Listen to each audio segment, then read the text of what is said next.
आज हम आ गए हैं इलेक्ट्रिक फील्ड का 5th वीडियो लेके और इस वीडियो में हम डिस्कस करेंगे electric field on the axis of a uniformly charge ring.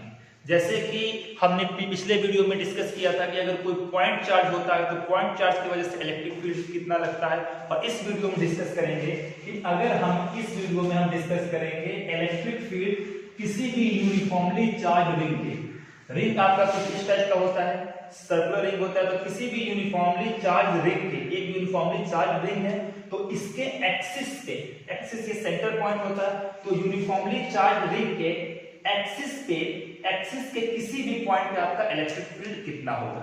Okay student, तो इस वीडियो में हम क्या फाइंड करेंगे, how to find electric field. Electric field vector quantity होता है, इसको कैसे डिनोट करते हैं, on the axis of, axis क्या होता है, कोई भी रिंग है तो उसके जो सेंटर से लाइन निकलता है, किसी भी रिंग के सेंटर से जो लाइन निकलता है उसको हम एक्सिस बोलते हैं, axis of uniformly charge. Uniformly charge ring का मतलब क्या होता है, इस रिंग पे जो भी चार्ज होगा वो इक्वल पार्ट में हर जगह डिस्ट्रीब्यूटेड होगा। ओके, तो आज तो हम इसी के साथ अपना टॉपिक शुरू कर रहे हैं। तो सबसे पहले हम इसका डायग्राम बना लें। ये हमारा एक रिंग हो गया, ये हमारा एक सर्कुलर रिंग हो गया, ये हमारा एक सर्कुलर, इसे मैं फिर से जरा अच्छे से बना देता हूं। एक हमें, ये हमारा एक सर्कुलर रिंग हो गया। ओके, ये इसका सेंटर हो गया, ठीक है। तो इस रिंग की वजह से हमें इलेक्ट्रिक फील्ड फाइंड करना है। कहा गया है यूनिफॉर्मली चार्ज रिंग, तो इस रिंग का जो हमने टोटल चार्ज, पहले हम इसमें गिवन पॉइंट लिखते हैं, जो टोटल चार्ज हम मान लें इस रिंग का, टोटल चार्ज हम मान लें इस रिंग पे जो टोटल चार्ज है वो प्लस क्यू है। ओके, आर हम मान लेते हैं इस रिंग का जो रेडियस है, इस रेडियस को हम आर मान लेते हैं। आर हमारा क्या है, रेडियस ऑफ रिंग। उसके बाद ये रिंग का हमारा एक्सिस हो गया, ये हमारा रिंग का एक्सिस हो गया। यहां पे हमने मान लिया कि एक ऐसा पॉइंट P है, हमें इस पॉइंट पे ध्यान, ये रिंग का एक्सिस हो गया। एक्सिस वो होता है जो इस सेंटर से जो स्ट्रेट लाइन निकलता है उसे हम एक्सिस बोलते हैं। ये रिंग का हमारा एक्सिस हो गया, और इस एक्सिस पे हमें इस पॉइंट पे, सपोज कीजिए इस एक्सिस पे हमें किसी भी पॉइंट पे इलेक्ट्रिक फील्ड निकालना है। हमने सपोज किया कि हमें इस पॉइंट पे इलेक्ट्रिक फील्ड निकालना है, तो रिंग के सेंटर से जो दूरी होगी पॉइंट की जहां पे आपको इलेक्ट्रिक फील्ड निकालना है उसको हम x बोलेंगे। ओके, तो हमारा x क्या है, distance between the centre of the ring and the point where we have to find the electric field due to a uniformly charge ring. Okay, तो हमने इसको x को क्या बोल दिया, x हमारा है डिस्टेंस बिटवीन, अगर आपको वीडियो स्लो लग रहा हो तो इसको आप थोड़ा फास्ट करके भी देख सकते हैं, distance between center of ring to the point where we have to find electric field. Okay, अब देखिए इसमें एक चीज और कहा था, द टोटल चार्ज क्यों हो गया, the charge on the ring is uniformly distributed. जो रिंग पे जो हमारा चार्ज था वो कैसा था, यूनिफॉर्मली डिस्ट्रीब्यूटेड है। यूनिफॉर्मली का मतलब होगा कि पूरे रिंग पे जो चार्ज क्या होगा, इक्वली डिस्ट्रीब्यूटेड होगा। हमने मान लिया इस रिंग पे जो प्लस क्यू चार्ज है वो हर जगह क्या है, इक्वली डिस्ट्रीब्यूटेड है। इसको हमने ऐसे मान लिया।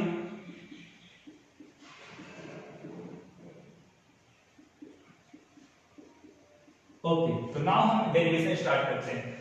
अब देखिए, अब यहाँ पे एक चार्ज रिंग है और इसकी वजह से क्या करना है, इस पॉइंट पे आपको इलेक्ट्रिक फील्ड क्या करना है, फाइंड करना है। ओके, तो अब आपको इस पॉइंट पे इलेक्ट्रिक फील्ड फाइंड करना है। तो अगर ये पॉइंट चार्ज होता, अगर ये पूरा रिंग ना हो कि एक पॉइंट चार्ज होता, तो हमने पढ़ा था कि जो पॉइंट चार्ज के लिए जो इलेक्ट्रिक फील्ड का डेफिनेशन हो, जो फॉर्मूला होता है वो होता है 1/4 पाई एप्सिलॉन नॉट, अगर ये स्पेस या वैक्यूम में रखा हो, और q अपॉन में r स्क्वायर। ये मैग्नीट्यूड होता था।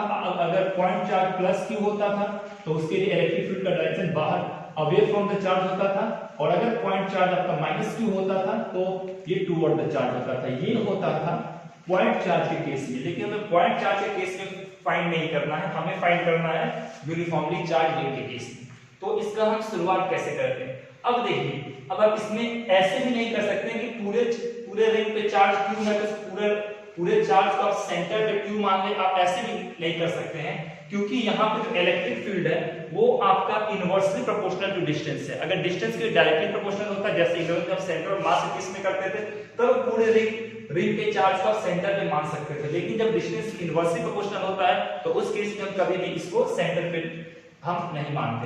तो अब हम इसे सॉल्व कैसे करते हैं? इसे सॉल्व करने का एक सबसे आसान तरीका है, पूरे हम रिंग को एक वेरी स्मॉल पार्ट में डिवाइड कर देते हैं। जैसे ये पूरा हमारा रिंग हो गया, जैसे ये हमारा कंप्लीटली रिंग है, इस रिंग को हम क्या करते हैं कि छोटे छोटे पार्ट्स में, जैसे हमने पहला छोटा पार्ट यहाँ मान लिया, दूसरा छोटा पार्ट यहाँ मान लिया, इस पूरे रिंग को हम छोटे पार्ट में इसको डिस्ट्रीब्यूट कर लेते हैं।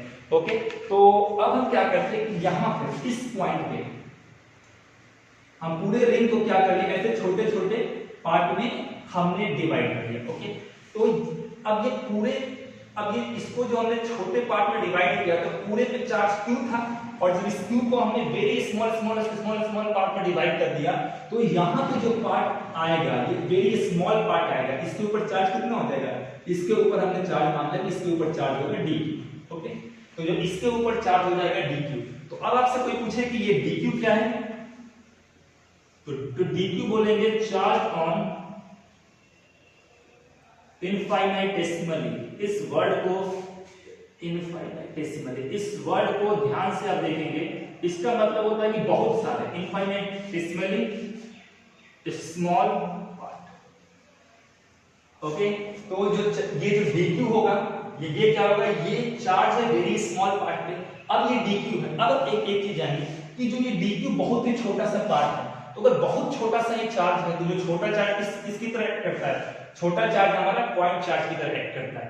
तो ये रिंग था, रिंग को हमने छोटे इसको आप ऐसे बोल सकते हैं कि हमने रिंग को छोटे पॉइंट चार्ज में हमने इसको डिवाइड कर दिया। अब जो dq बचा, वेरी स्मॉल चार्ज बचा, तो ये बिहेव कर रहा है एज अ पॉइंट चार्ज। तो अब ये बिहेव कर रहा है एज अ पॉइंट चार्ज, और dq आपका पॉजिटिव है, और इसकी वजह से आपको इस पॉइंट पे इलेक्ट्रिक फील्ड निकालना है। तो हम जो dq से पहले यहाँ की जो डिस्टेंस होती है, यहाँ से इसका जो डिस्टेंस है, डिस्टेंस को हम मान लेते हैं कि यहाँ से जो यहाँ तक इसकी जो डिस्टेंस हो गई, ये डिस्टेंस इसकी क्या हो जाएगी, r हो जाएगी। ओके, जो यहाँ से यहाँ तक आपकी जो डिस्टेंस हो गई, ये आपकी डिस्टेंस हो जाएगी r। हम इसको भी डॉटेड लाइन को हम एक्सिस को ऐसे बना ले रहे हैं, तो ये हमारी डिस्टेंस हो जाएगी r, ये हमारी डिस्टेंस हो गई x, और ये हमारी डिस्टेंस है कैपिटल R, जो कि रेडियस है। अब देखिए, छोटा सा चार्ज होगा, तो छोटे से चार्ज के कारण यहाँ पे छोटा सा इलेक्ट्रिक फील्ड लग रहा होगा, छोटे से चार्ज की छोटी सी इलेक्ट्रिक फील्ड। तो यहाँ पे जब ये क्योंकि ये प्लस है, तो प्लस होने के कारण जो इलेक्ट्रिक फील्ड का डायरेक्शन होगा dE का, वो क्या होगा, बाहर के साइड होगा। dE का डायरेक्शन बाहर के साइड क्यों होगा? जब चार्ज आपका प्लस पॉइंट चार्ज होता है तो इलेक्ट्रिक फील्ड का डायरेक्शन बाहर की ओर लगता है। ठीक है, अब यहाँ पे इलेक्ट्रिक फील्ड का डायरेक्शन हमारा लगा बाहर की ओर, तो इसकी वजह से जो dE का जो डायरेक्शन है वो इस साइड है।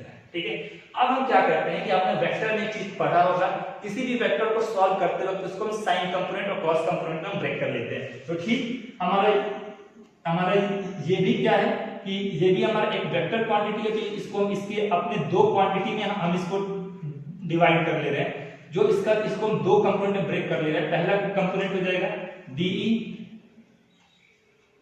सबसे पहले हम इस एंगल को थीटा मान लें, हमने इस एंगल को थीटा मान लिया, तो जो हमारा ये भी एंगल थीटा हो जाएगा, क्योंकि जो वर्टिकली अपोजिट एंगल। तो अब देखिए कि ये जो थीटा जिस साइड से, इसको हमने दो भाग में ब्रेक कर लिया इस वेक्टर को, तो dE ये है, तो d जो वेक्टर आपका जिस पार्ट के साथ आपका जिस एक्सिस के साथ अपना एंगल बना रहा वो आपका cos थीटा हो जाता है, तो ये पार्ट हो जाएगा dE cos थीटा। ठीक है, इसी तरीके से क्या हो जाएगा यहाँ पर कि जो पार्ट एंगल से दूर होता है, जो साइड एंगल से दूर होता है, ये आपका हो जाता है dE sin थीटा।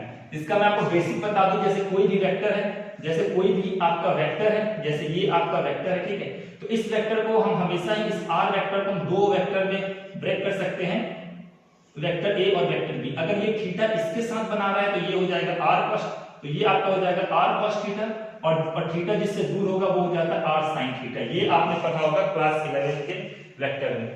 ओके, तो ये हमारा हमने इसी तरह इस वेक्टर d को भी दो पार्ट में ब्रेक कर दिया, एक d cos थीटा और ये हो गया d sin थीटा। ओके, अब देखिएगा इसमें एक चीज आप इसे ध्यान से देखिएगा, इसी तरह इसके जितने भी पार्ट होंगे वहां से d sin थीटा सबसे कैंसिल हो जाएगा। देखिएगा कैसे, यहाँ पे जब इसके हम ठीक सामने ठीक इसके 180 डिग्री पे हम क्या करते हैं, एक और हम इलेक्ट्रिक फील्ड लेते हैं। अब इसको हमने छोटे छोटे तो इक्वल पार्ट में तोड़ा है, तो अगर ये छोटा पार्ट dq है तो ये भी छोटा पार्ट का चार्ज कितना हो जाएगा, इसका भी चार्ज आपका क्या हो जाएगा, इसका भी चार्ज आपका dq हो जाएगा। ओके, अब जो ये dq है तो ये भी पॉइंट चार्ज की तरह करेगा बिहेव, क्योंकि बहुत छोटा सा चार्ज है और इसकी वजह से जब इलेक्ट्रिक फील्ड यहाँ पर निकालेंगे तो यहाँ पे हम इसको जोड़ेंगे ऐसे ऐसे, ठीक है। तो यहाँ पे भी ये पॉइंट जो जाएगा ये आपका क्या हो जाएगा, dE हो जाएगा। अब जो ये dE है इसको भी अगर वेक्टर में करेंगे डिवाइड, तो अगर ये एंगल थीटा है तो ये एंगल भी थीटा हो जाएगा। क्यों, क्योंकि ये एक डायमीटर पे बन रहा है और जो डायमीटर किसी भी ट्रायंगल को जब, अब देखिए ऐसा क्यों होता है, क्योंकि अगर ये थीटा है तो थीटा आपका ये भी हो जाएगा, क्योंकि तो ये कोण की करेक्ट करेगा। ओके, तो ये अगर थीटा है तो ये पार्ट भी आपका थीटा हो जाएगा। अब देखिए ये d, इसको भी दो कंपोनेंट में तोड़ेंगे तो इसका एक पार्ट जो हो जाएगा वो आपका dE cos थीटा ही हो जाएगा, क्योंकि ये जो थीटा आप कैसे लगा हुआ, जो दूसरा इसका जो y एक्सिस बनाएंगे वो क्या हो जाएगा, dE sin थीटा। अब देखिएगा dE cos थीटा दोनों कारण जुड़ जा रहा है और यहाँ dE sin थीटा और dE sin थीटा दोनों इक्वल वेक्टर है, इनका मैग्नीट्यूड इक्वल है लेकिन डायरेक्शन उल्टा है। तो दो फोर्स जब अपोजिट डायरेक्शन में लगते हैं इक्वल मैग्नीट्यूड के साथ, तो ये फोर्स क्या हो जाएगा, इसके ही कैंसिल आउट हो जाएगा। ओके, तो आपका इसके ठीक अपोजिट चार्ज की वजह से क्या होगा, जो यहाँ पर चार्ज रखा है तो इसके जो अपोजिट चार्ज की वजह से क्या होगा, ये sin थीटा का कंपोनेंट कैंसिल हो जाएगा, बचेगा क्या, cos थीटा। तो इसको मैं मिटा दे रहा हूं, इसको ऐसे, इसको आप ऐसे आपको समझ में आ गया होगा dE sin थीटा को हम क्यों नहीं लेंगे, क्योंकि dE sin थीटा हमारा क्या हो जाएगा, कैंसिल हो जाएगा। हमारा dE sin थीटा हमारा क्या हो जाएगा, कैंसिल हो जाएगा। तो मैं इसको मिटा दे रहा हूं, मैं केवल हमारे पास जो कंपोनेंट बचेगा वो बचेगा dE cos theta. Now student, तो from here we see that dE sin theta, जो dE sin थीटा था और ये जो dE sin थीटा था, अब इसे आप एक बार इमेजिन कीजिए, सपोज कीजिए कि ये जो रिंग है, ठीक है, तो रिंग के अगर हम इस पॉइंट से लेते हैं तो यहाँ से इलेक्ट्रिक फील्ड इस डायरेक्शन में जाएगा और यहाँ से हमारा इलेक्ट्रिक फील्ड इस डायरेक्शन में जाएगा। ओके, तो इसका जो cos कंपोनेंट होगा वो दोनों जुड़ जाएगा और sin कंपोनेंट होगा वो दोनों अपोजिट में होगा और ये इक्वल मैग्नीट्यूड है, sin कंपोनेंट आपका कैंसिल हो जाएगा। फिर आप किधर से भी लो, आप अगर रिंग के अगर इन दो पार्ट से अगर आप लोगे तो यहाँ से जो आपका इलेक्ट्रिक फील्ड जाएगा उस डायरेक्शन में जाएगा और यहाँ जो इलेक्ट्रिक फील्ड जाएगा इस डायरेक्शन में जाएगा। sin cos कंपोनेंट जुड़ जाएगा और sin कंपोनेंट आपका क्या हो जाएगा, ऐसे ही कैंसिल हो जाएगा। तो यहाँ से देखेंगे कि हर एक कंपोनेंट के लिए क्या होगा, sin थीटा कैंसिल हो जाएगा और cos थीटा आपका हो जाएगा ऐड। तो हम यहाँ से ये बोल सकते हैं कि each dE sin theta component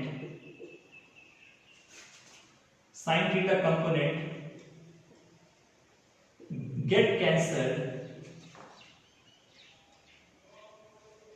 cancelled from another dE sin theta component of exactly opposite side okay. तो हमने क्या कहा कि किसी भी रिंग की वजह से जो जैसे किसी भी रिंग की वजह से इसका sin थीटा का कंपोनेंट इसका कैंसिल हो जाएगा, बचेगा क्या, सिर्फ cos थीटा का कंपोनेंट। ओके, तो अब हमारा यहाँ dq भी हो गया, इसकी अब जो dE क्या था, जो यहाँ पे dE था, dE के बारे में हम लिख लें, हमारा dE था electric field due to electric field हम ड्यू टू लिख सकते हैं, ये dq की वजह से dE क्या था, electric field due to dq। अब देखिए जो dq हमारा पॉइंट चार्ज की तरह एक्ट कर रहा है, dq हमारा पॉइंट चार्ज की तरह एक्ट कर रहा है, तो यहां से हम dE का जो निकाल लेंगे वैल्यू, जब dE का जो हमारा वैल्यू हो जाएगा ये, अब पॉइंट चार्ज की वजह से इलेक्ट्रिक फील्ड कितना होता है, उतना ही इसके वजह से वो पॉइंट चार्ज की वजह से इलेक्ट्रिक फील्ड होता है 1/4 पाई एप्सिलॉन नॉट।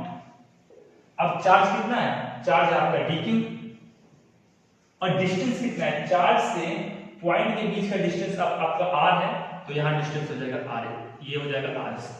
तो dE की वजह से जो हमारा डिस्टेंस आएगा वो हमारा डिस्टेंस कितना हो जाएगा, ये हमारा r हो जाएगा, ये हमने dE का वैल्यू निकाल लिया। अब हम इसके आगे का सॉल्व करते हैं कि ये तो हमारा dE आ गया, अब हम नेट इलेक्ट्रिक फील्ड निकालते हैं। तो ये हमारा इलेक्ट्रिक फील्ड किसके वजह से आएगा, ये इलेक्ट्रिक फील्ड आएगा केवल इस dq की वजह से, लेकिन हमें इलेक्ट्रिक फील्ड निकालना है पूरे रिंग की वजह से। तो पूरे रिंग की वजह से हम जब भी इलेक्ट्रिक फील्ड निकालते हैं तो इस dE का हम इंटीग्रेशन करेंगे, ठीक है। तो हम क्या करते हैं कि जब नाउ स्टूडेंट, तो ये हमारे dE का वेक्टर आ गया, जब इसको हम स्केलर में करेंगे कन्वर्ट, तो जो dE है इसका नेट इलेक्ट्रिक फील्ड किस डायरेक्शन में लग रहा है, नेट इलेक्ट्रिक फील्ड इसका अलोंग x एक्सिस लग रहा है। तो dE का, क्योंकि हमारा y का तो कंपोनेंट कैंसिल हो जाएगा अपोजिट से, इसका y का कंपोनेंट इसकी वजह से कैंसिल हो जाएगा, इसका y कंपोनेंट इसकी वजह से कैंसिल हो जाएगा, तो y का तो ये sin थीटा कंपोनेंट कैंसिल हो जाता है। तो dE का जो कंपोनेंट क्या बच रहा है, जो dE का जो कंपोनेंट बच रहा है इसको हम स्केलर फॉर्म में लिखेंगे, तो ये हमारा आ जाएगा dE इक्वल टू ये हमारा आ जाएगा 1/4 पाई एप्सिलॉन नॉट dq, जो कि स्मॉल चार्ज है जिसकी वजह से ये फील्ड लग रहा है, और डिस्टेंस r² जो कि आपका dq से लेके इस पॉइंट जहां पे हमें इलेक्ट्रिक फील्ड निकालना वहां का डिस्टेंस है, और ये dE हमारा किस डायरेक्शन में, लेकिन इसका इफेक्टिव फोर्स आपका केवल इस डायरेक्शन में लग रहा है, वो आपका लग रहा है dE cos, ये आपका हो जाएगा into cos theta. cos theta इसलिए हो जाएगा क्योंकि जो dE ऐसे है, लेकिन जो इसका क्योंकि sin थीटा कैंसिल हो जाएगा, इफेक्टिव आपका बच रहा है dE cos थीटा। ओके, अब इसके बाद देखिए, अब हम अपन नेट इलेक्ट्रिक फील्ड निकालना है, हम इसको भी मिटा दे रहे हैं। तो जब हम इसमें नेट इलेक्ट्रिक फील्ड निकालेंगे, E नेट निकालेंगे, तो नेट इलेक्ट्रिक फील्ड क्या होगा, ये छोटे पार्टिकल की वजह से या छोटे चार्ज की वजह से जो इलेक्ट्रिक फील्ड लग रहा होगा वो आपका dE है, लेकिन हमें तो इलेक्ट्रिक फील्ड पूरे रिंग की वजह से निकालना है। जब पूरे रिंग की वजह से हमें निकालना होगा तो क्या कर देते हैं, हम इंटीग्रेटिंग बोथ साइड कर देते हैं।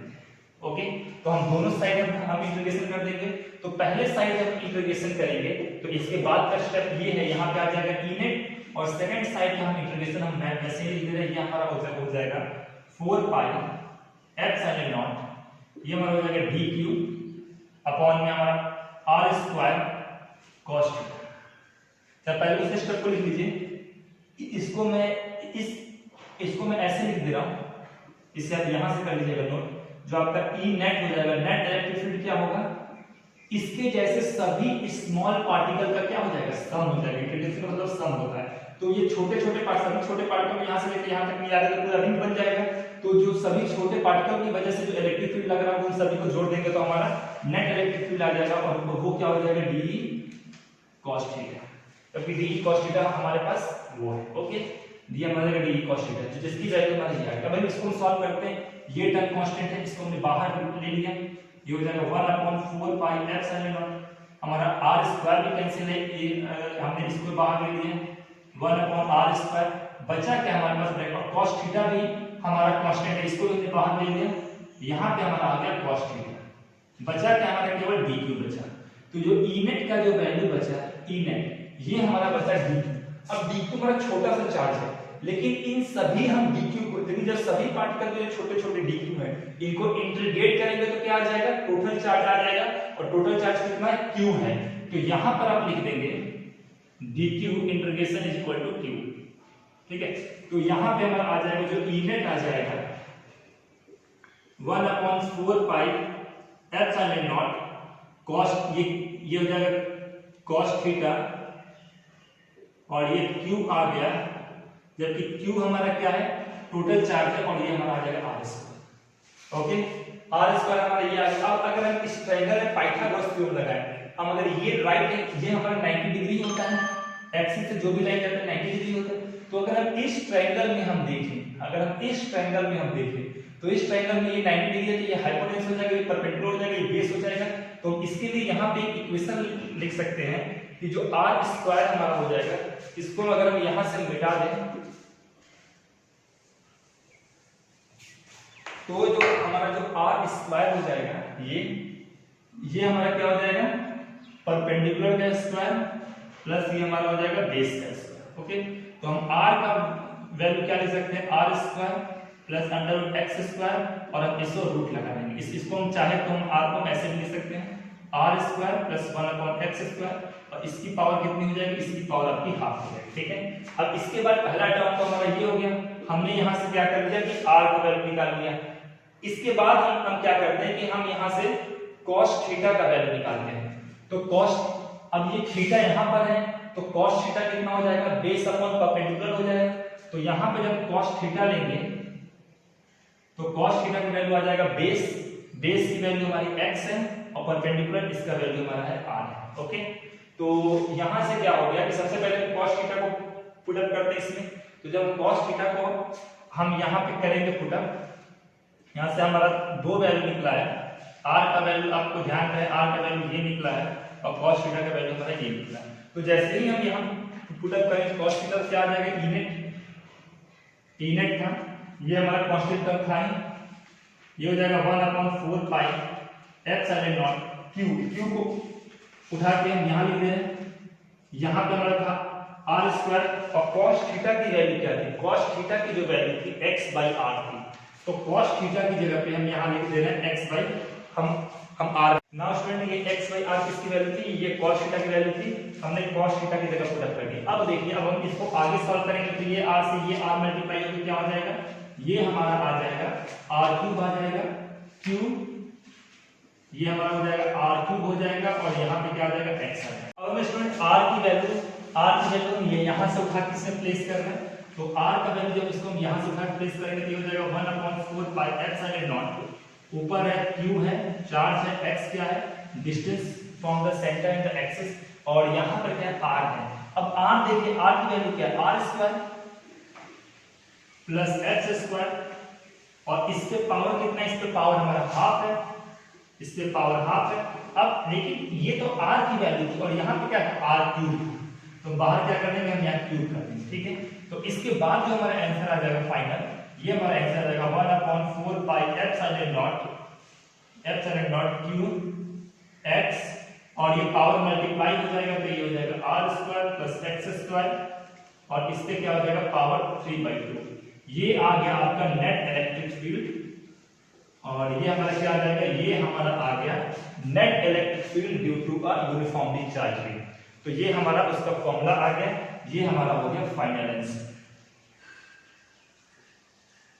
ओके, नाउ स्टूडेंट जो हमने आंसर निकाला है, ये आपको सीबीएसई एग्जाम के लिए one of the most important topic. इस पे या तो डेरिवेशन आ जाएगा, या फिर इसके स्पेशल केसेस आ जाते हैं, या फिर इसमें क्या होता है कि इस पे न्यूमेरिकल्स आ जाते हैं। तो इसका हमने पूरा डेरिवेशन देखा, आप वीडियो पॉज करके उस डेरिवेशन को नोट कर लीजिएगा।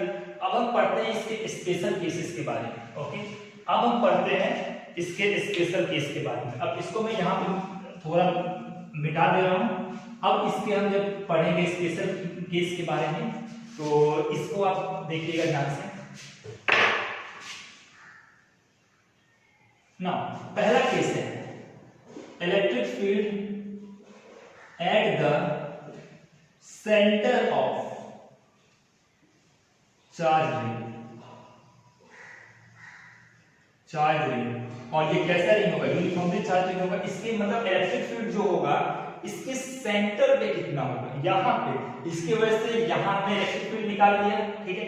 लेकिन अगर मैं पूछूं कि इसके सेंटर पे इलेक्ट्रिक फील्ड क्या होगा, इस चार्ज रिंग के, जैसे मैं आपको बताऊं, जैसे इस चार्ज रिंग की वजह से हमने इस दूरी पर इलेक्ट्रिक फील्ड निकाल दिया, लेकिन अगर पूछूं इस चार्ज रिंग की वजह से इसके सेंटर पे इलेक्ट्रिक फील्ड कितना होगा, तो देखिए जब सेंटर पे इलेक्ट्रिक फील्ड निकालेंगे तो फॉर्मूला सेम रखेंगे। एक बात आप ध्यान रखिएगा, चाहे कोई भी बॉडी हो जो यूनिफॉर्मली चार्ज हो, ये आपके कॉम्पिटिटिव एग्जाम के लिए बहुत इंपॉर्टेंट है। लोग आईआईटी वाईआईटी प्रिपरेशन कर रहे हैं कि अगर कोई भी चार्ज बॉडी हो तो चार्ज बॉडी के सेंटर पे, चाहे वो रिंग हो, स्क्वायर हो, रेक्टेंगल, उससे मतलब नहीं होता है। चार्ज बॉडी के जो सेंटर पे जो इलेक्ट्रिक फील्ड हमेशा जीरो होता है, उसको हम यहाँ फॉर्मूले से प्रूव करते हैं। कैसे, तो electric field at the centre of charge ring क्या होगा, जैसे कि हमारा चार्ज रिंग है तो इसके जो सेंटर पे x का डिस्टेंस कितना हो जाएगा, x क्या है, x आपका distance between the point where we have to find electric field at the centre.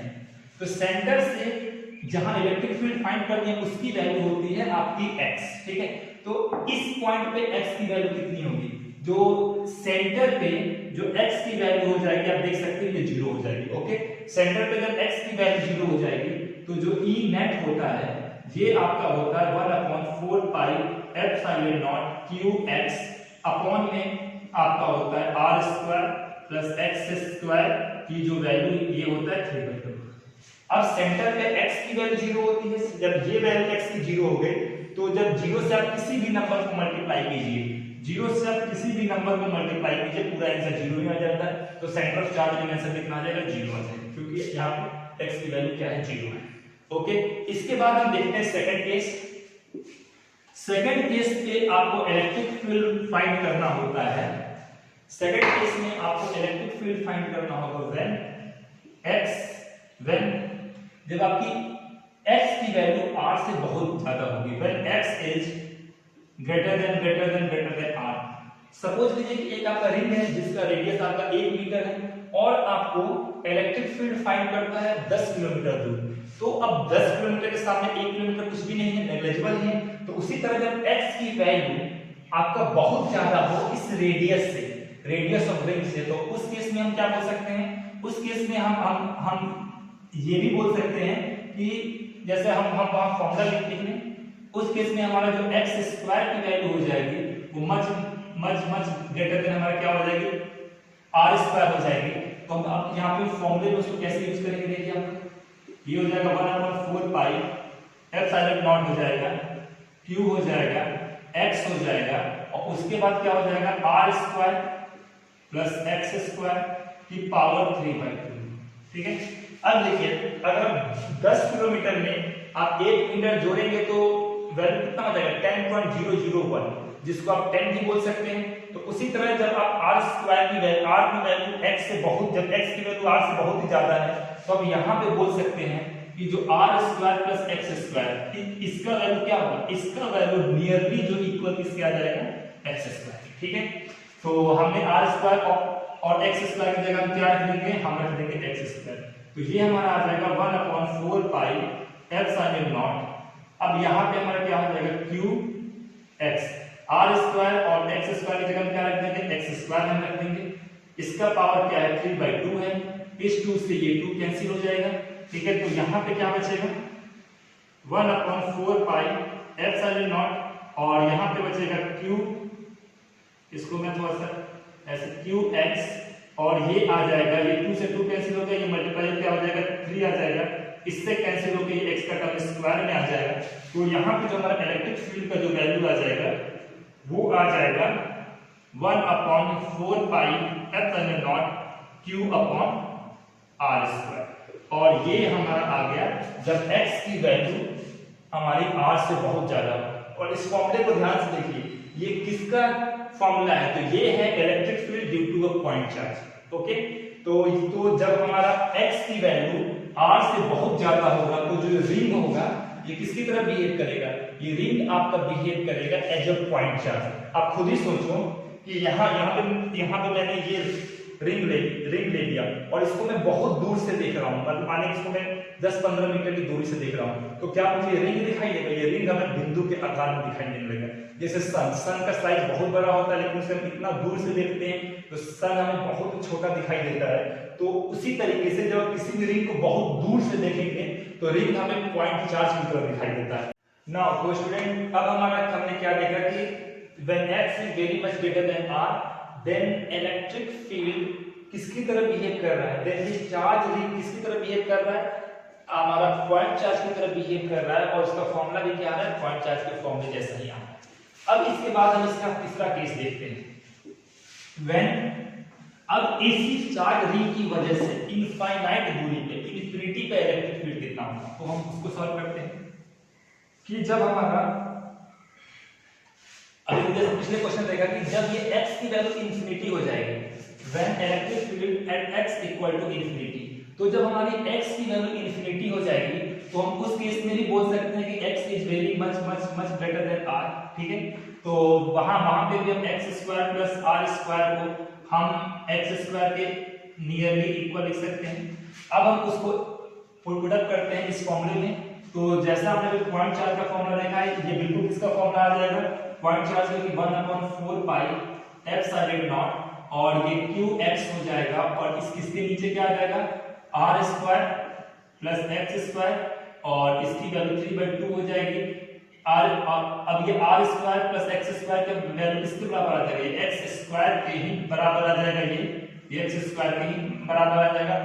2 into 3/2 जब एक्सपोनेंट को मल्टीप्लाई करेंगे तो ये पूरा का पूरा 2 से ये 2 कैंसिल हो जाएगा। इस पे पावर हमारा क्या आ जाएगा, इस पे पावर हमारा आ जाएगा क्यूब आ जाएगा। ठीक है, अब यहां से जब x से इसको काटेंगे तो ये एक्स स्क्वायर में कन्वर्ट हो जाएगा। तो जो ई नेट हमारा आ जाएगा वो आ जाएगा 1/4 पाई एप्सिलॉन नॉट। अब ये हमारा हो जाएगा q अपॉन एक्स स्क्वायर आ जाएगा। ठीक है, अब हमारा क्या है x की वैल्यू इंफिनिटी है और जब भी इंफिनिटी से हम किसी नंबर को डिवाइड करेंगे, जब भी इंफिनिटी से हम डिवाइड देंगे तो वहां पे हमारा क्या आ जाएगा, वैल्यू हमारा 0 आ जाएगा।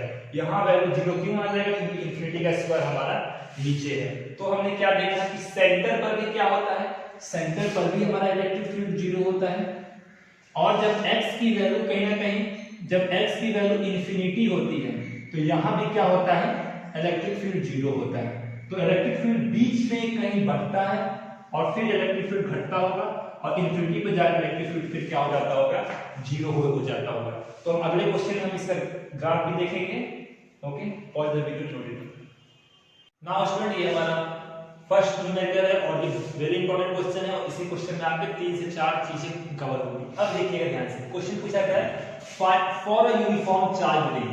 एक आपका यूनिफॉर्म चार्ज रिंग है, ठीक है, जिसका रेडियस है r, जिसका रेडियस r है और जिसके ऊपर टोटल चार्ज कितना है, q क्या है, टोटल चार्ज है। ठीक है, find the value of x। आपको क्या फाइंड करना है, x फाइंड करना है। तो x क्या होता है, x हमने देखा था जो डिस्टेंस बिटवीन कहां से होता है, distance between centre of ring,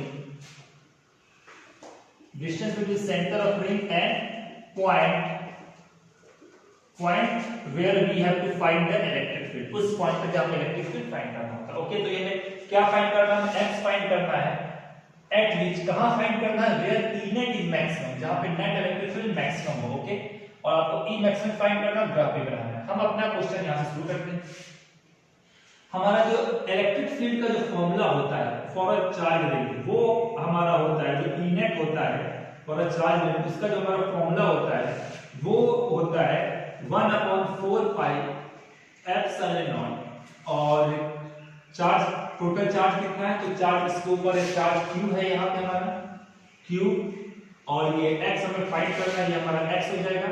और रिंग का रेडियस कितना दे रखा है ये, तो यहाँ पे हमारा हो जाएगा r square plus x square हो जाएगा और इसका पावर 3/2 हो जाएगा। ओके, ये हमारा हो गया फर्स्ट पार्ट। इसके बाद हम क्या करते हैं, जब भी आपने चीज पढ़ा होगा, जब आपको y मैक्स निकालना होता है तो आप क्या करते थे मैथमेटिक्स लेवल पे, dy/dx की वैल्यू 0 करते थे। ठीक है, इसी तरह जब आप e मैक्स निकालना होगा, e मैक्स, तो आप क्या करोगे, de/dx की वैल्यू किसका बराबर होनी चाहिए, y मैक्स के लिए हमें dy/dx इक्वल 0 होनी चाहिए, तो e मैक्स के लिए इलेक्ट्रिक फील्ड मैक्सिमम के लिए de/dx की वैल्यू 0 होनी चाहिए। तो हम यहाँ पे क्या करते हैं कि दोनों ओर हम डिफरेंशिएट करते हैं। तो जब हम यहाँ पे हम de/dx इक्वल टू हम 0 ले लेते हैं फॉर, ये हमारा क्या हो जाएगा, e मैक्स की जो वैल्यू होती है वो de/dx, वो क्या होती है, de/dx पे 0 होती है।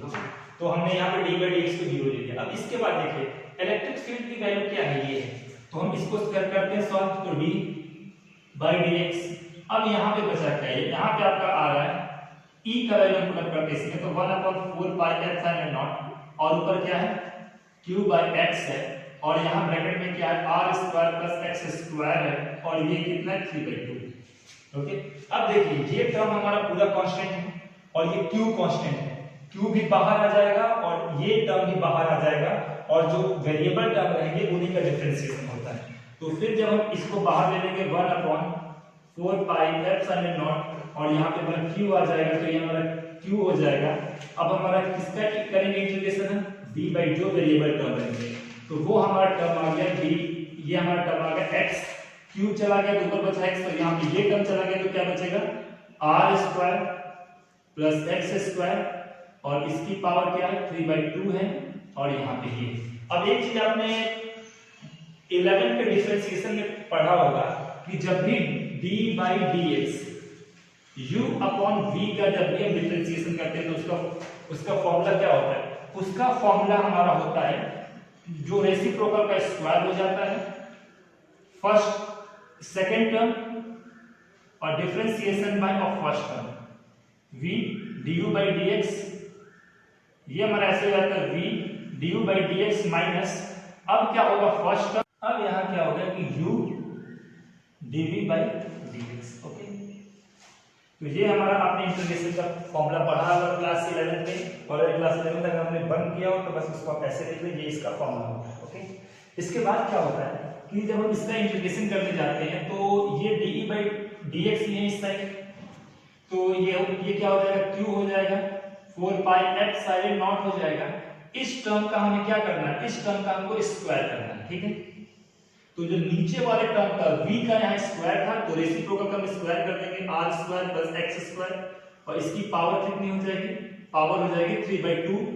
ये तो ये टर्म था, ये तो v था, ये टर्म था, और ऊपर से इसका स्क्वायर कर देंगे। ओके, अब यहाँ पर क्या बचेगा, पहले हम क्या करेंगे डिफरेंशिएशन ऑफ फर्स्ट टर्म, ये v है।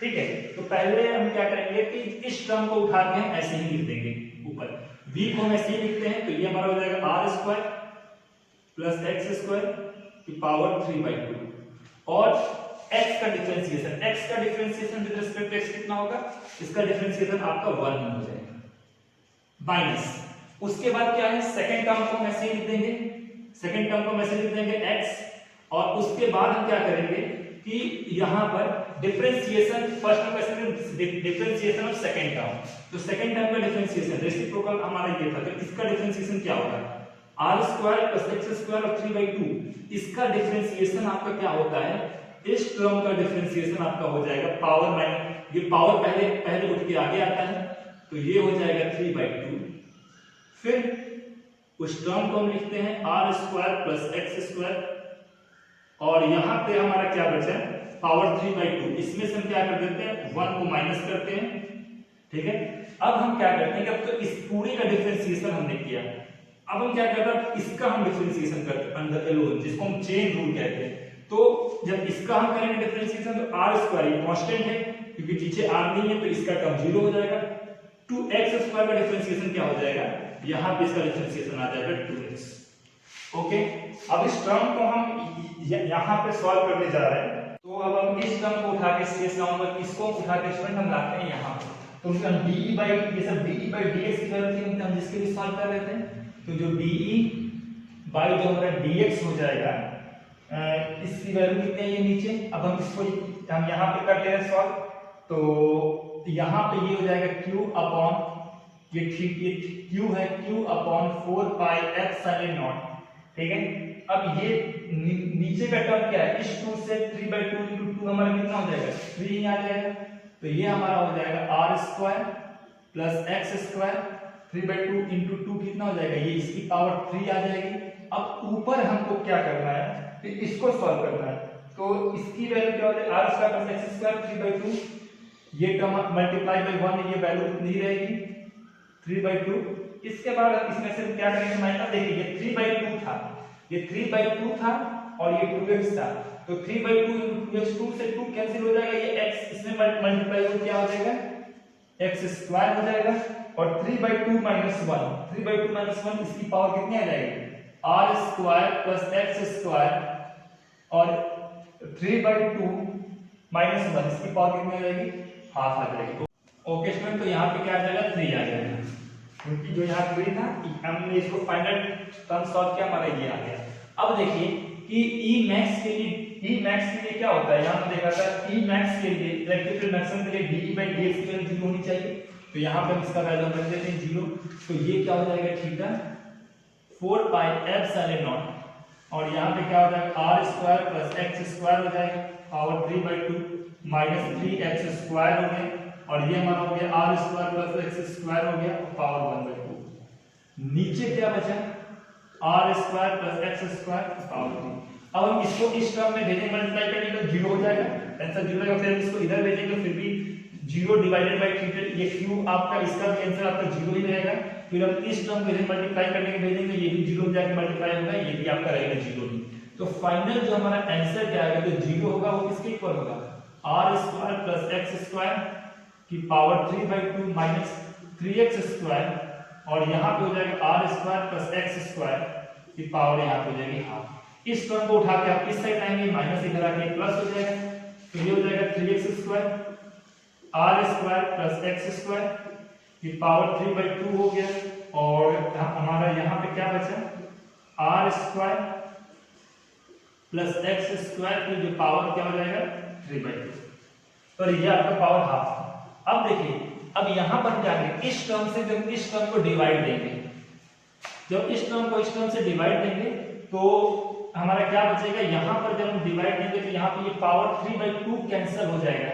इसको मैं ऐसे थोड़ा शॉर्टकट में कर दे रहा हूँ, ये इधर जब डिवाइड हो जाएगा तो नीचे आएगा, जब ये नीचे जाएगा तो इसका पावर क्या होगा, इसका पावर एक ऊपर जाके माइनस में हो जाएगा। ओके, तो इसके बाद आप ये स्टेप लिख लीजिएगा, इसके आगे का स्टेप हमारा ये हो जाएगा, इसको मैं यही मिटा के लिख दे रहा हूँ, हमारा अगला स्टेप हमारा ये हो जाएगा, क्योंकि ये जब इसका डिवाइड हो जाएगा, इसकी पावर कितनी थी, हाफ थी, इसकी पावर हमारी हाफ थी, जब ये ऊपर जाएगा 3/2 माइनस ये हमारा हो जाएगा 3/2 माइनस ये हमारा हाफ हो जाएगा। ओके, तो फिर जब हम इसको सॉल्व करेंगे तो 3x स्क्वायर की वैल्यू 3/2 माइनस हाफ कितना है, इसका वैल्यू आपका 1 ही आ जाएगा, r square plus x square, और इसका वैल्यू कितना आ गया 1। जब पावर 1 आ गया तो उसमें लिखे या ना लिखे कोई फर्क नहीं पड़ता है।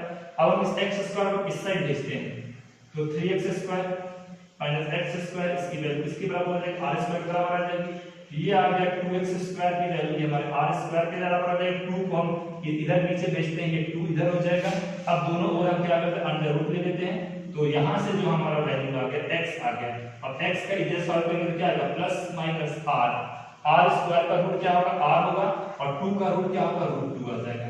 तो यहाँ से हमारा x का 2 वैल्यू आ गया प्लस माइनस r, एक वैल्यू आया है प्लस r डिवाइडेड बाई 2, और इसका जो सेकंड वैल्यू आया है वो क्या है r माइनस r2। तो क्वेश्चन का ये हमारा फर्स्ट पार्ट हो गया। क्वेश्चन का find the value of x, तो यहाँ पे हम लिख सकते हैं कि जो x की जो वैल्यू आएगी वो कितना आ गया है, x का जो हमारा वैल्यू आ गया है वो हमारा आ गया है plus minus r divided √2, x का 2 वैल्यू आ गया। नाउ स्टूडेंट, तो हमने x का वैल्यू निकाल लिया, अब हमें क्या निकालना है, पहला पॉइंट हमने सॉल्व कर, दूसरा e मैक्स निकालना है, मतलब अब ये तो हमने तो ये देखा कि x के इस वैल्यू पे, इस x के इस वैल्यू पे इलेक्ट्रिक फील्ड क्या हो जाएगा, मैक्सिमम होगा। ठीक है, इसे ग्राफ में कैसे करेंगे यूज वो मैं आपको दिखाऊंगा। सेकंड चीज आपको पूछेगी अब मैक्सिमम तो हो जाएगा, लेकिन वो कितना होगा इलेक्ट्रिक फील्ड, तो हम जब e मैक्स निकालेंगे तो जो हमारा फॉर्मूला होता है 1/4 पाई एप्सिलॉन नॉट qx, और यहाँ पे होता है r square plus x square, ये डिवाइडेड बाय कितना होता है 3/2। अब यहाँ पर हम क्या करते हैं कि यहाँ पर हम x का वैल्यू प्लेस करते हैं। ठीक है, तो यहाँ पे जब हम यहाँ पे पुट अप करेंगे ये x का वैल्यू, को नेक्स्ट स्टेप में सॉल्व कर रहे हैं, 4 पाई एप्सिलॉन नॉट q है, यहाँ पे जो x का वैल्यू क्या है r/2, पहले x को r/2 को लेके चल रहे हैं। ठीक है, अब यहाँ पर क्या है कि ये हो जाएगा r/2, तो नीचे क्या हो जाएगा r square plus x square, तो ये तो r स्क्वायर है, नीचे आपका हो जाएगा r डिवाइडेड बाय 2 हो जाएगा। ठीक है, r स्क्वायर डिवाइडेड बाय 2, क्योंकि ये x का वैल्यू यहाँ पे हमने क्या लिया है r√2 लिया है, तो जब यहाँ पे x को पुट करेंगे तो x स्क्वायर क्या हो जाएगा r स्क्वायर, और 2√2 का स्क्वायर 2 हो जाएगा। अब इसके पावर क्या आ जाएगा 3 आ जाएगा। नाउ तो ये अब इसको अंदर ही सॉल्व कर लें। अब मैं इसे 1/4 पाई एप्सिलॉन नॉट, ये तो सेम रहेगा q r√2, और यहाँ पर क्या हो जाएगा, ये इसे सॉल्व करेंगे तो 3r स्क्वायर और ये 2 आ जाएगा, इसके पावर हो जाएगा 3 डिवाइडेड बाय 2। अब हम इसको पहले हम √2 को सॉल्व करें, जब हम इसको √2 को करेंगे सॉल्व तो देखिएगा यहाँ से हम इस 2 को हटाएंगे तो सबके ऊपर स्क्वायर रूट आ जाएगा, और जब रूट को हम सिंगल करेंगे सॉल्व तो हमारा क्या होगा, इसको ध्यान देखिए, √3 किसका स्क्वायर है, 3 हमारा √3 का स्क्वायर। जब r स्क्वायर का हम √2 लेंगे तो यहाँ से स्क्वायर हट जाएगा, बचेगा केवल r बचेगा, और ये कितना आ जाएगा √2। तो नाउ स्टूडेंट हम इसको सॉल्व करते हैं, तो ये हमारा क्या हो जाएगा, ये 3 हो गया। अब जब हम इसको क्यूब करेंगे तो क्या हो जाएगा, तो √3 का क्यूब √3 इंटू √3 इंटू √, पहले इसको लिख लें 4 पाई एप्सिलॉन नॉट, और ये हो जाएगा, इस टर्म को हम नीचे लिख देते हैं, तो ये हमारा क्यूब r हो जाएगा, और इसमें √2 डिवाइड करके इसको हमने नीचे लिख दिया। अब यहाँ पे ये टर्म रेसिप्रोकल था। अब √3 का क्यूब कितना होगा, √3 इंटू √3 इंटू √3, तो √3 का क्यूब आपका हो जाएगा 3√3। r का क्यूब कितना हो जाएगा, ये हमारा r क्यूब ही हो जाएगा, और √2 का क्यूब कितना हो जाएगा, √2 इंटू √2 इंटू √2, तो ये हमारा हो जाएगा 8, ये हमारा कितना हो जाएगा 2√2। ओके, अब हम क्या करते हैं कि इस √2 से ये टर्म कैंसिल हो जाएगा, इस r से ये टर्म कैंसिल होकर ये हमारा हो जाएगा r का स्क्वायर हो जाएगा, r अपॉन में r क्यूब। अब जो भी टर्म बचेगा उसको हम क्या करते हैं कि ऊपर ये 2 चला जाएगा ऊपर, ठीक है, तो यहाँ पे हमारा इमेक्स की वैल्यू कितनी आएगी। अब ये टर्म को वैसे ही लिखेंगे 1/4 पाई एप्सिलॉन नॉट, क्यू हमारा ऊपर था, ये 2 नीचे था, ये टर्म यहाँ चला जाएगा, तो ये हमारा क्या हो जाएगा, ये हमारा हो जाएगा 2q हो जाएगा। अब उसके बाद हमारा नीचे का टर्म क्या बचा, 3√3 में बचा, और ये हमारा हो जाएगा r² बचा है। तो ये हो जाएगा इलेक्ट्रिक फील्ड की वैल्यू मैक्सिमम हो जाएगी, ठीक है, ये इलेक्ट्रिक फील्ड की वैल्यू आपकी मैक्सिमम हो जाएगी। किस जगह पे होगी, एट x की वैल्यू हमने क्या लिया था, r√2। ओके, इसी तरह आप इलेक्ट्रिक फील्ड जब r की वैल्यू -r√2 लेंगे तो उस केस में क्या होगा, बस आपका आंसर में माइनस आ जाएगा और कोई ज्यादा फर्क नहीं होगा, ठीक है। तो जब हम इसका क्या करेंगे, इसका वैल्यू नेगेटिव में लेंगे तो इलेक्ट्रिक फील्ड का वैल्यू जब r = 2 लेंगे तो उस केस में भी आपका वैल्यू सेम ही रहेगा, ठीक है। तो ये दोनों केसेस में इलेक्ट्रिक फील्ड का ये वैल्यू आ जाएगा x = r√2। उस केस में भी वैल्यू सेम रहेगा, लेकिन इस केस में वैल्यू में अंतर क्या रहेगा, क्योंकि माइनस आ जाएगा। माइनस का मतलब क्या होता है कि पहले जो चार्ज रिंग की वजह से इस पॉइंट पे x की वैल्यू r√2 पे इलेक्ट्रिक फील्ड का डायरेक्शन यहाँ रहेगा। अगर r एट x r-2 पे इलेक्ट्रिक फील्ड का r-2 जब लेंगे तो हम जब डायरेक्शन इस साइड देखेंगे, इसके अपोजिट साइड, तो सपोज कीजिए कि इस पॉइंट पे यहाँ से लेके यहाँ तक का पॉइंट r-2, तो वहां पे इलेक्ट्रिक फील्ड का मैग्नीट्यूड सेम रहेगा, बस यहाँ पे इस केस में क्या आ जाएगा, E मैक्स में आपका माइनस लग जाएगा 1/4 पाई एप्सिलॉन नॉट 2q और 3√3 r²। इस पॉइंट पे जो इलेक्ट्रिक फील्ड का डायरेक्शन माइनस का मतलब शो करता है, प्लस में आपका इलेक्ट्रिक फील्ड इस साइड था तो माइनस में आपका इलेक्ट्रिक फील्ड इस साइड हो जाएगा। x की वैल्यू प्लस में इस साइड थी तो x की वैल्यू प्लस में उस साइड हो जाएगी। डायरेक्शन ये आपका माइनस का साइन केवल यहाँ डायरेक्शन शो कर रहा है और कुछ भी नहीं शो कर रहा है। तो ये हमारा हो गया जो Emax हमसे पूछा था, फाइंड Emax ये पूछा था, तो हमारा यहाँ से हमारा Emax का भी वैल्यू निकल आया। इलेक्ट्रिक चार्ज रिंग, जो चार्ज रिंग होगा उसके आगे साइड भी इलेक्ट्रिक फील्ड मैक्सिमम होगा, पीछे साइड भी इलेक्ट्रिक फील्ड मैक्सिमम होगा। कितनी दूरी पे, तो डिस्टेंस जो आपका आगे इतनी दूरी पे इलेक्ट्रिक फील्ड का वहां पे मैग्नीट्यूड कितना होगा, तो मैग्नीट्यूड इलेक्ट्रिक फील्ड का इतना होगा। ओके, अब इसके बाद इसमें लास्ट चीज बच जाता है इसका ग्राफ। नाउ स्टूडेंट, अब हमने ये दोनों वैल्यू निकाल लिया, x की वैल्यू निकाल ली जहां पे इलेक्ट्रिक फील्ड मैक्सिमम है और कितनी इलेक्ट्रिक फील्ड रहेगी वो भी हमने निकाल लिया। अब हम क्या करते हैं, इस ग्राफ को हम ड्रॉ करते हैं। ये ग्राफ आप ध्यान से समझिएगा, इसके पहले मैंने पॉइंट चार्ज के लिए ग्राफ समझाया था। बहुत सारे बुक में आपको ग्राफ को मिस्टेक भी मिल जाता है, जो अच्छी बुक में ग्राफ कैसे होता है वो मैं आपको बताता हूँ। ग्राफ को समझना ज्यादा जरूरी है। जैसे आपको ग्राफ किसके बीच बनाना है, इलेक्ट्रिक फील्ड और डिस्टेंस के बीच में आपको ग्राफ बनाना है, ठीक है। तो इलेक्ट्रिक फील्ड आपका डिपेंडेंट क्वांटिटी इसलिए y एक्सिस पे रहेगा, और जो एक्सिस है x एक्सिस से डिपेंडेंट क्वांटिटी इसको हम x एक्सिस पे डाल देते हैं, ठीक है। और x क्या है, distance between the centre of the ring and the point charge. Okay, अब हम यहाँ से ग्राफ बनाना शुरू करेंगे, ठीक है। तो सबसे पहले जो हमने रिलेशन देखा है कि E और R इसके बीच का रिलेशन क्या है, इनवर्सली प्रोपोर्शनल है क्यूब का, ठीक है। ये हमारा जब इसका हम रिलेशन निकालेंगे E और R के बीच का जो भी रिलेशन है वो इनवर्सली प्रोपोर्शनल है, ठीक है। तो अब हम इसका जो भी हमारा ग्राफ बनेगा पॉजिटिव है, ठीक है। तो जब हम x को ये प्लस चार्ज के लिए जब हम x पॉजिटिव लेंगे तो हमारा E भी हमारा पॉजिटिव ही होगा। तो वो जो हमारा ग्राफ बनेगा वो हमारा इस डायरेक्शन में से ग्राफ बनेगा। और ये जीरो कहाँ हो रहा है, ये जीरो इंफिनिटी पे हो रहा है, तो यहाँ पे आप इसे क्या करेंगे, x एक्सिस के पैरेलल कर देंगे, ठीक है। तो eight the centre of charge के सेंटर पे E की वैल्यू 0 है और E की वैल्यू कहाँ पे 0 हो रही है, E की वैल्यू 0 हो रही है x इक्वल टू इन्फिनिटी के बीच में कहीं E की वैल्यू मैक्सिमम हो रही है। किस पॉइंट पे E की वैल्यू मैक्सिमम हो रही है, E की वैल्यू आपकी मैक्सिमम हो रही है जब आपकी x की वैल्यू कितनी आ रही है, जब आपकी x की वैल्यू प्लस, क्योंकि x का प्लस एक्सिस है तो जब x का वैल्यू प्लस आपका r√2 आ रहा है। ओके, अब जब x की वैल्यू इतनी है तो y की वैल्यू कितनी होगी, तो y की जो वैल्यू हो जाएगी वो आपका ये हो जाएगा, सॉरी जो E की वैल्यू, तो E की वैल्यू यहाँ पे हो जाएगी वो आपको जो प्लस में ये कितना है 1/4 पाई एप्सिलॉन 2q और यहाँ पे क्या हो जाएगा √3 ये r²। यहाँ पे जो E की जो वैल्यू हो जाएगी वो ये आ जाएगी E max, ठीक है। तो जो यहाँ पे जो E max का ग्राफ ये है तो ये आप ध्यान रखिएगा।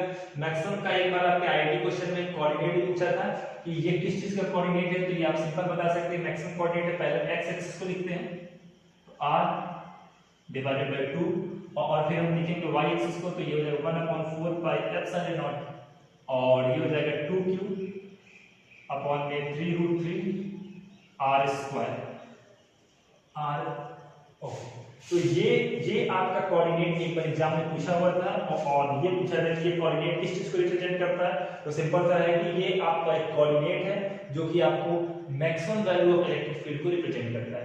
इसी तरह जब हम E की वैल्यू नेगेटिव ले, मतलब एक ऐसा रिंग है उस रिंग के सामने जो इलेक्ट्रिक फील्ड ये रिंग अगर पीछे साइड ले तो पीछे वाले साइड में क्या होता है कि जो x की जो वैल्यू होती है वो आपका निगेटिव हो जाता है। तो वहां पे मैक्सिमम कहां होगा, वहां पे आपका दूसरा जो मैक्सिमम वैल्यू मिल रहा है r-2 पे मिल रहा है। इस चीज को ध्यान दीजिएगा।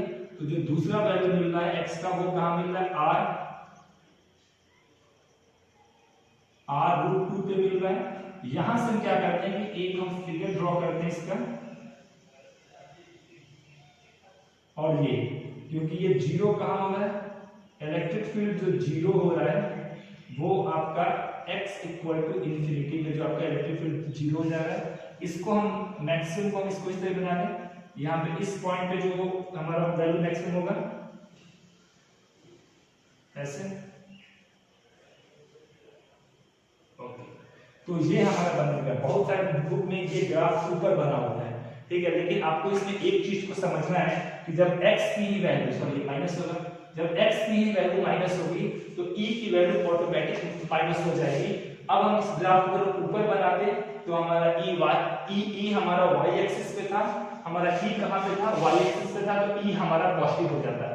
तो इस ग्राफ को हम नीचे इसलिए बनाया है कि जब x को हम नेगेटिव लेंगे, जब हम x को पीछे के साइड लेंगे तो हमारा इलेक्ट्रिक फील्ड, सपोज कीजिए कि ये रिंग है, जब x को आगे के साइड ले रहे हैं तो इलेक्ट्रिक फील्ड भी आगे के साइड ले रहे हैं, तो दोनों पॉजिटिव है। लेकिन जब E को हम पीछे के साइड लेंगे तो इलेक्ट्रिक फील्ड भी कहां होगा, पीछे के साइड एक्ट करेगा, मतलब इलेक्ट्रिक फील्ड नेगेटिवली एक्ट करेगा। और जब इलेक्ट्रिक फील्ड नेगेटिवली एक्ट करेगा तो इस ग्राफ को हम कभी भी ऊपर नहीं बना सकते, इस ग्राफ को हमेशा नीचे ही बनाएंगे, क्योंकि हमें इलेक्ट्रिक फील्ड को क्या रखना है, हमको यहाँ पे इलेक्ट्रिक फील्ड को नेगेटिव रखना है। और यहाँ इलेक्ट्रिक फील्ड की जो वैल्यू कितनी हो जाएगी, वो वैल्यू आप यहाँ से देख के लिख लेंगे, वो आपका हो जाएगा -1/4 pi epsilon 2q 3√3 r²। Okay, तो ये हमारा पॉजिटिव के लिए ग्राफ बन गया। ऐसे ही आप नेगेटिव के लिए ग्राफ बना लेंगे। जब नेगेटिव चार्ज होगा तो ध्यान रखिएगा ये ग्राफ जस्ट इसके पलट के नीचे आ जाएगा, जैसे हमने पॉइंट चार्ज में देखा था, और ये ग्राफ इससे जस्ट पलट के ऊपर आ जाएगा। ओके, तो ये रहा हमारा आज का क्लास। ये क्लास आपके बोर्ड एग्जाम और कम्पिटिटिव एग्जाम के पॉइंट ऑफ व्यू से वेरी इंपॉर्टेंट है, तो इन सभी चीजों को आप नोट डाउन कर लीजिएगा। ओके।